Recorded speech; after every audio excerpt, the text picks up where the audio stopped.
everybody. Before I say another word, I want to offer my deepest congratulations to everybody who has appeared before me on this program. I've just sat out there dumbfounded by the kind of a thing we have here. So it's just great. It really is, don't you think so?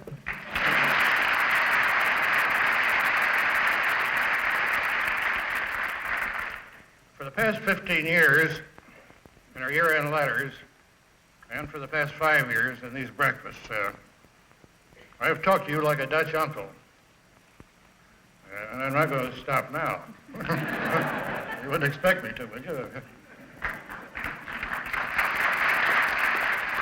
Well, in preparing these remarks, I went over all 15 of the year-end letters and distilled out of them viewpoints I regard as most significant in the growth of the agency to date and to its future. And this seemed like a good time to review them with you and to put them into the record in their most unadulterated form. When I'm through, I hope you won't feel that I don't wish every one of you a very Merry Christmas, because I most certainly do. Above all, I want every one of you to know that I have the greatest confidence in the people around here and in the way things are going. In fact, I think that under our new leadership, we are producing better advertising than we have in years. They were getting better, getting hotter by the month, and are moving into phase 3 of this business under a full head of steam. This agency means everything in the world to me, especially its philosophy and its character.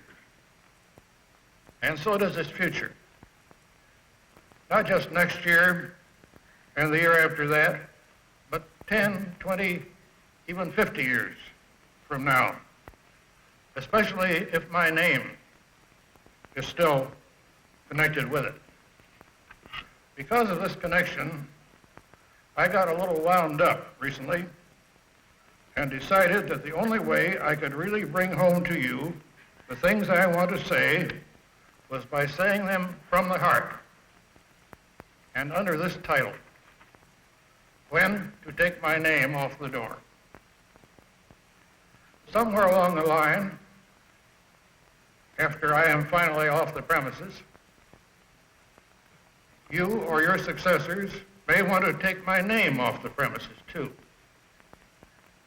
You may want to call yourselves Twain, Rogers, Sawyer, and Finn Incorporated, or Ajax Advertising, or something. That will certainly be okay with me if it's good for you. But let me tell you when I might demand that you take my name off the door. That will be the day when you spend more time trying to make money and less time making advertising, our kind of advertising. When you forget that the sheer fun of ad making and the lift you get out of it, the creative climate of the place, should be as important as money to the very special breed of writers and artists and business professionals who compose this company of ours and make it tick. When you lose that restless feeling that nothing you do is ever quite good enough. When you lose your itch to do the job well for its own sake, regardless of the client or the money or the effort it takes. When you lose your passion for thoroughness, your hatred of loose ends. When you stop reaching for the manner, the overtone, the marriage of words and pictures that produces the fresh, the memorable, and the believable effect. When you stop rededicating yourselves every day to the idea that better advertising is what the Leo Burnett Company is all about.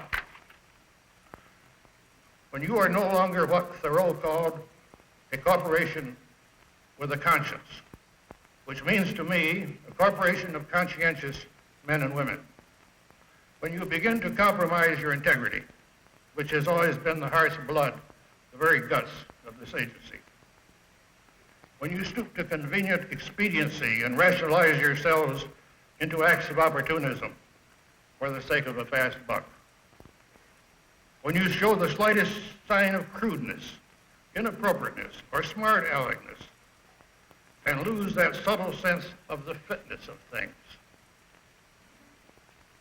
when your main interest becomes a matter of size, just to be big, rather than good, hard, wonderful work, when your outlook narrows down to the number of windows from 0 to 5 in the walls of your office,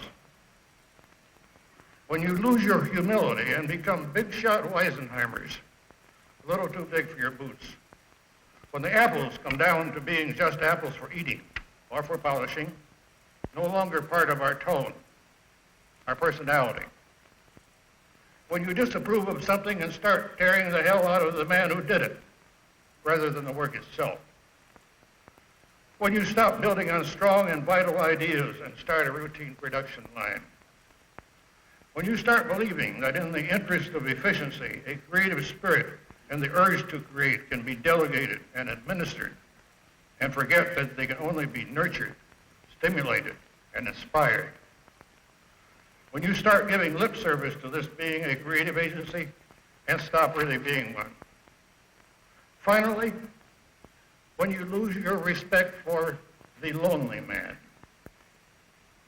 the man at his typewriter or his drawing board or behind his camera or just scribbling notes with one of our big black pencils or working all night on a media plan, when you forget that the lonely man, and thank God for him, has made the agency we now have possible, when you forget he's a man who, because he's reaching harder, sometimes actually gets hold of, for a moment, one of those hot, unreachable stars.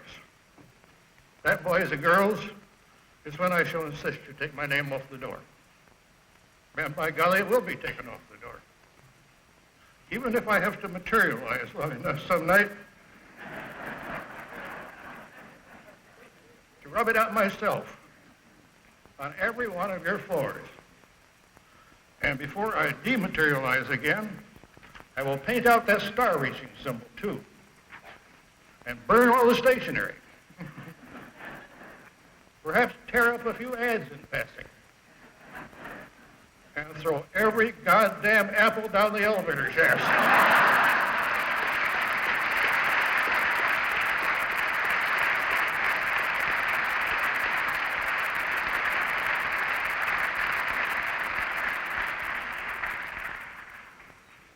You just won't know the place the next morning. You have to find another name. But right now, dear Leo Burnett Company Incorporated, dear Leo Burnett Company of Canada Limited, dear Leo Burnett Company Limited of London, and dear D.P. Brother and Company, an incorporated division of Leo Burnett Company Incorporated, keep right on with what you were doing, but more of it, more of it.